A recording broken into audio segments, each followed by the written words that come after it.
Good morning, welcome back to the allotment. Absolutely sodden after that snow, so just not being able to get onto the back plot, and it's just an ongoing saga, this wet weather. So what I'm going to be doing today, I'm not going to let that get me down. What I'm going to be doing today is, I've been very late in sowing my broad beans. I've normally got them sown probably in January. I sow them into these cell trays. Normally got them sown into January, and they're normally up by now, and I look probably another couple of weeks to putting them out. So I'm going to crack on and do that, and then what I'm going to do is talk to you about the shed, how that's come along. There's been one or two developments on that front, and I'll fill you in on those as we go further through this video. So I'm bobbing these in. You know, I can't find what made the Sutton. The Sutton. I grew these last year. We don't eat a lot of these, so I'm just growing. There's 16 here, and I won't plant 16. It'll probably be around maybe 10, because we don't eat a lot. And then what I'm going to do is I'm going to move on my onions. And as I've said to you before, I've never been one for, well, I used to prick them out, and I used to find that really time consuming. So I did a bit of a trial last year, and it worked for me. So I'm going to do it again. So this pot, sort of fill it up just with enough compost. And what I'm going to do is, there's my tray. Just simply put my finger in the middle,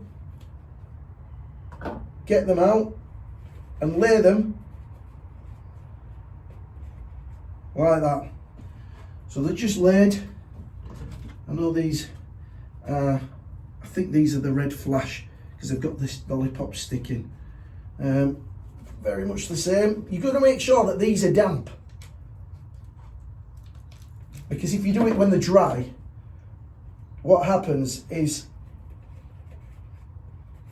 they tend to shrivel up. And then all I do is round the edges is sprinkle some compost, and they don't know they've moved out. And what this does is it gives them a little bit more nutrients to see them through, and it gives them a little bit of depth for them to grow in. And what I do is I just keep those in there on the side. If I get a frost, I simply get a clear plastic bag, put it over the top for the night, and then Bob's your uncle. So that's what I do with my onions. I'd like to say at this point, while I'm sowing seeds, I got a very lovely photo from my daughter, and my grandson has been growing vegetables at school, and he showed me a really lovely juicy carrot that he'd grown himself, and he was really pleased with that. So I'm going to just bob you a picture here now of our Rudy and his carrot. It looks like we've got a bit of competition on my hands, and we've got Ella in the picture as well, just for good measure.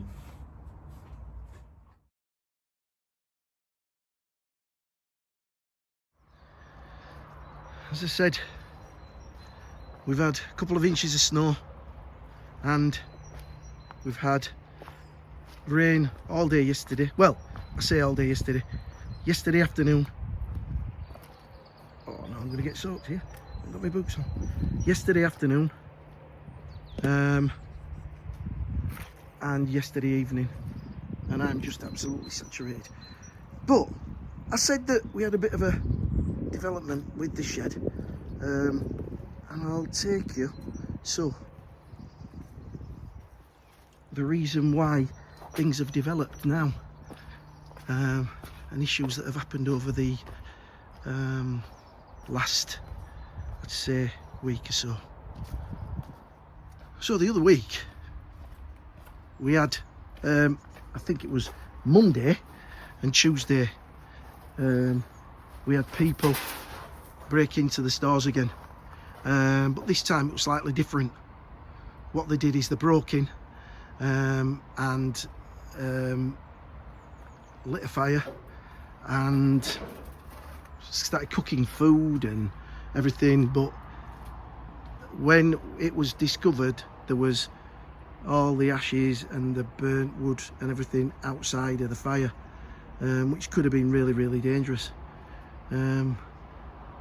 So it's really made me think twice about putting the burner in permanently, and maybe having to think about doing something more temporarily. But behind that there is a big massive hole in the wall, as you'll see.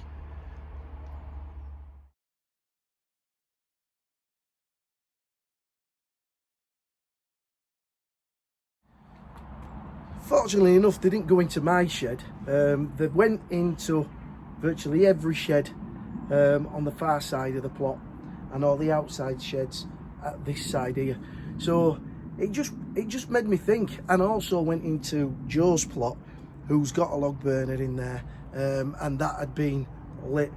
So I just worry a little bit about whether or not they're going to go in there, you know, light a fire, and then, you know, not close the door or whatever, and then the whole bloody thing goes up. It's taken me a long time to build that. I'd be absolutely gutted if I turned up one day and it were in a pile of ashes. So yeah, it's just worried me a little bit. But anyway, let me take you in and show you where we've been. Oh, not just that, I had a bit of a disaster with the fire, so I'll show you what happened there. First of all, I lined this door through the week in the pouring rain. This was a good place where I could come and do a little bit of work, and at least get something done. So I've lined that door. It needs a few more coats of stain, does that yet. I gave the walls another coat. I don't think that looks bad now. They look okay. And I did a bit of a sort of like a panel defect on the ceiling, because where those lats were where the plywood was, and you could see that after I'd painted it. So I've put those lats up, which looks quite good. And then what I've done is, as I said, I've stained this front wall, and I think it looks quite good, you know. It's stained and it's got like a little bit of a sheen, sort of varnish on it. Let me shut this door so you can see what this door looks like. So with the door shut, it don't look three bad, I don't think. I mean, obviously I've got to get tidied up, and I think that looks fine, does that?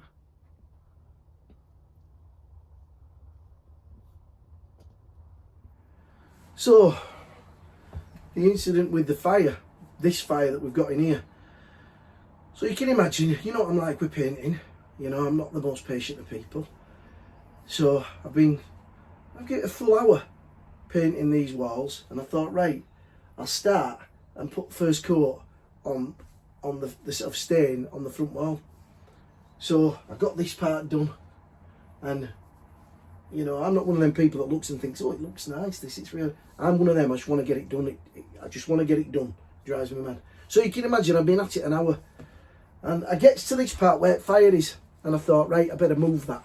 And on top of fire, I had the stain on top of the fire. So I thought to myself, well, you know, I'll be able to, it's heavy as all, but I thought I'll be able to manhandle that, just sort of jimmy it, you know, jimmy it across. So what happens? I goes over, I starts jimmying it, And guess what? Yeah, you got it. The paint went all over. Spilt it, full tin, all over the place. Hair were blue. But, worse than that, this. That happened. The whole bloody top of the fire came off. I were absolutely livid. Honestly, I were livid. I just looked at the paint. Lucky enough, the paint fell behind where the fire is. I just looked at the paint. I had some newspaper. I just put newspaper over it, and I were on my way home, cursing, and calmed down a bit later on. So I'm thinking to myself, everything's against me with this fire. But what I think I'm going to do, some people have got them log burners, and they're like a camping stove that you can bring. You can have your chimney in, but then you can take it down and you can actually take the fire out. I'm thinking, is that an option? You know? Or should I still, I don't know if I can repair that. I think that's purely all the rust. I don't know.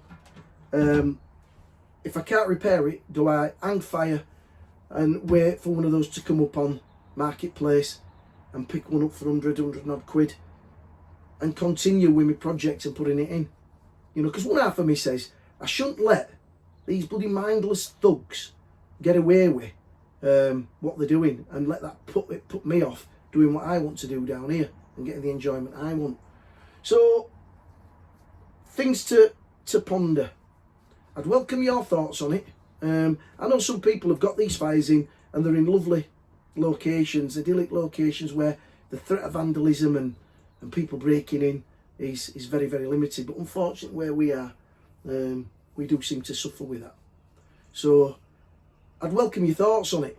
I'm a twix and a twain with it at the minute. I'm wondering what to do. But what I'm going to do is I'm going to progress with the shed, get that all sorted out. I've got some really nice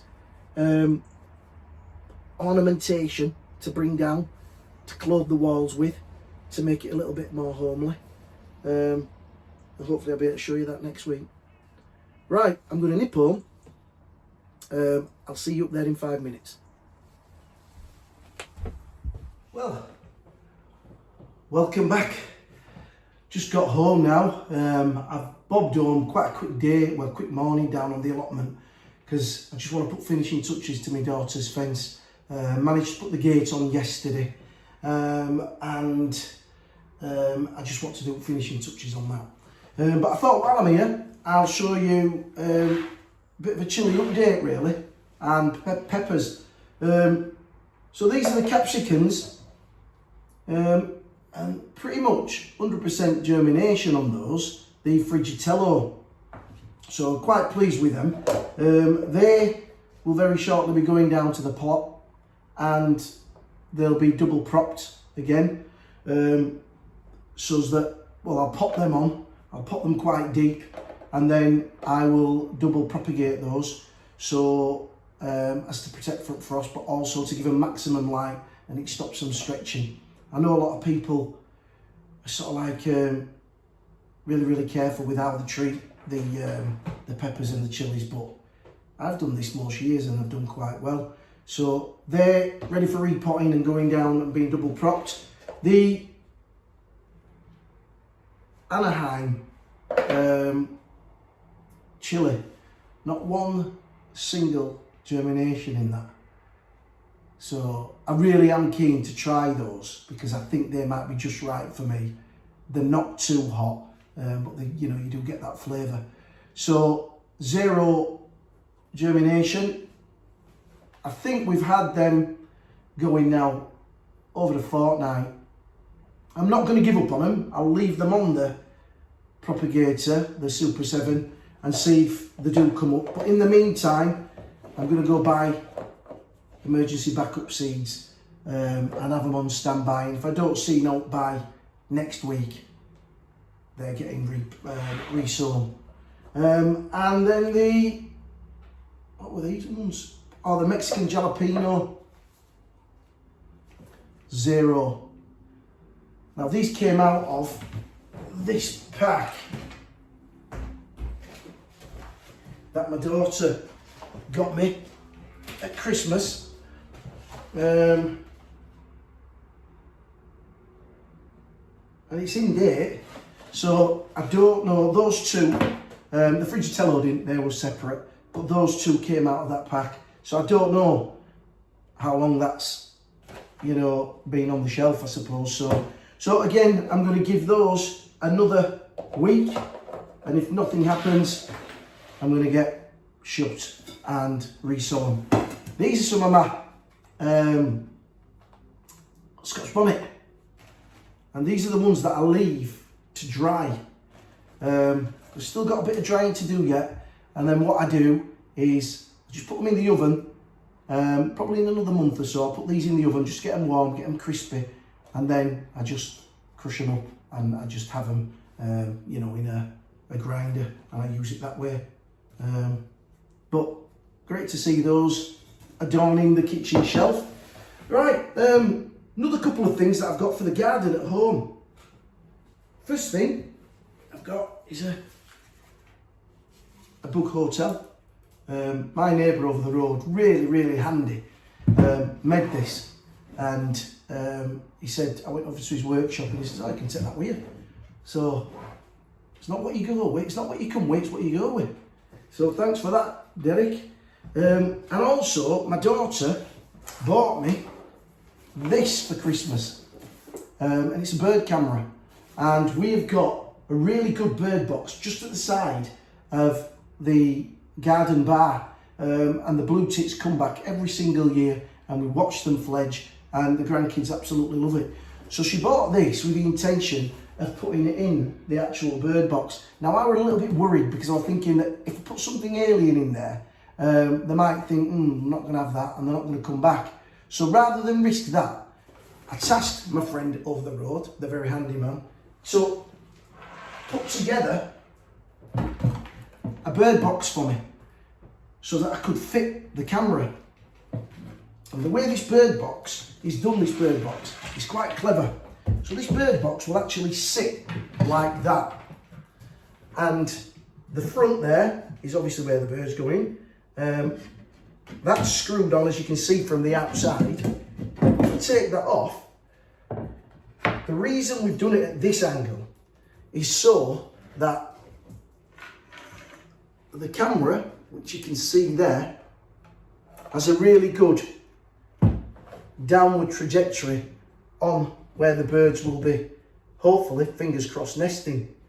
So I'm really pleased with that bird box, and I'm hoping to get that up really quickly, because I do see a lot of blue tits hanging about, so I'm hoping the friends will move in next door to them. So yeah, so I just thought I'd show you those. Right, I'm hoping that next week we have a really dry week, because I'm absolutely balled off not being able to get on and get some progress done. I'm quite happy with the progress I've made at the allotment in regards to the shed, bar the thing falling apart on me. But I'm just getting a little bit frustrated with it being so wet. But we're all in the same boat, so hey ho. Right guys, I would just like to say thank you very much for watching. Wish you all a really good week ahead, and thanks to my new subscribers. And again, I say it all the time, it don't work, but I'll say it anyway. If you're watching and you aren't subscribed, hit that subscribe button, and it'd be really appreciated. Right, I'm going to get on my way. I'm going to finish that bit of a gate off down there, and then I'm going to get comfy, and guess what, for a change, I'm going to watch football. Okay guys, until next week, take care and happy growing.